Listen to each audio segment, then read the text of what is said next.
Silly people, primates. You know, a while ago I was criticizing, is it Peter Zion? Something like that. Because I was saying, hey, the evidence is not there for what you're saying that the USA is trying to get out of policing the entire world. And the reason that they're doing that is because they wanted to control everything and be the top authority. And, capitalism leads to an evolutionary dead end. So they realize that doing that is not economically feasible. And, Biden is, business as usual, very traditional, and is guided by those that influenced him. Okay, and yeah, he's very outdated and things like that, so he wasn't able to succeed at that. But Trump is looking like he's trying to do that.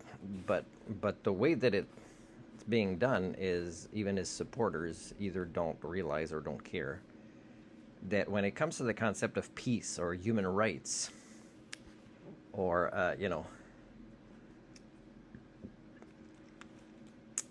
consequences to the oppressors and providing supports and what's the word I'm looking for, compensations to the victims is they don't get it. They don't get it because he's a businessman for himself and the elites to benefit.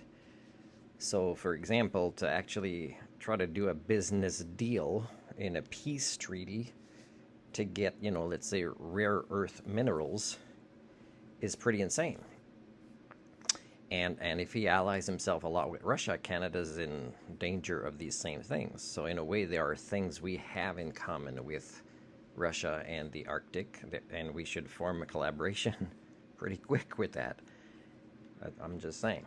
Now I'm watching this CBC thing here, and one thing I don't like about CBC is you can't comment. And one of the things that I would comment on sometimes is, did you know that this ad showed up on your YouTube channel? An ad that if they also understand the concept of freedom, peace, critical thinking, objective journalism, human rights, they would remove, but you can't even communicate with them in that way. I don't know if the emails I'm sending for strategies to use, and it's psychological. It's not capitalism or business deal related. It's the psychology of Trump and his supporters. There is still a slight chance you can shut those pathologies down, but you have to be consistent at saying, excuse me, Mr. President, but we acknowledge the role you're in.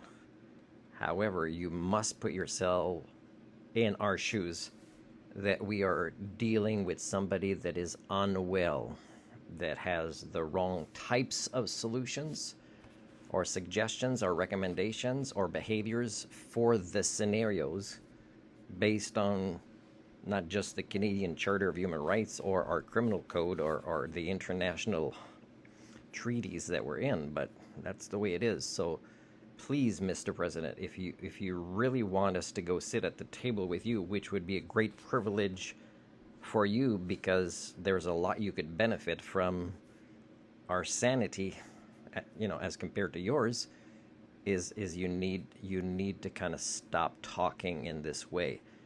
Now we're willing to wait if you need to get evaluated or coached for what diplomacy skills look like, rational win-win scenarios might be like.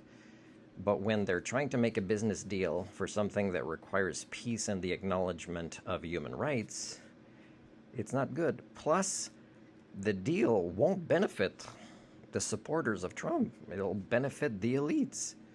And it's all about consumption, raping the earth, continuing the same games of war and monopoly and capitalism that leads to these things in the first place. Now, can you imagine that something happens and you call the police and it's their job and you're a taxpayer and you've paid your taxes and there's agreements, legal agreements, the police have to come and help save you from an oppressor? Can you imagine later the police decide, say, you know what, we're going to send an invoice? And can you also imagine that maybe the police, there's evidence that comes out that they're actually making profit and now they're going to create these scenarios where these oppressors attack more people that have money and will be easily influenced based on their psychological profiling. Like Canadian politicians, like the premiers, are easily influenced. So that's what their psychological profiling is by the Trump authorities. And it's sad. It's sad because they don't even realize they're being victimized. And therefore, how can they protect Canadians when they don't even realize they're being victimized? They don't realize that their time has as much value as the representatives of the USA. They don't even realize that basic human right. So it's pretty sad. So imagine this. You're getting an invoice. What? We're supposed to pay all these services, but I thought it was, services that our municipality offered. And they're going more and more, the authorities, in this way, and they're getting away with it more and more, and the paradigm has shifted. Well, the USA is, no matter how much they want to rewrite the history, is they are responsible for a lot of the conflicts in the world. There's no way that if Trump doesn't acknowledge this or creates more, that the International Criminal Court shouldn't, issue an arrest warrant for him.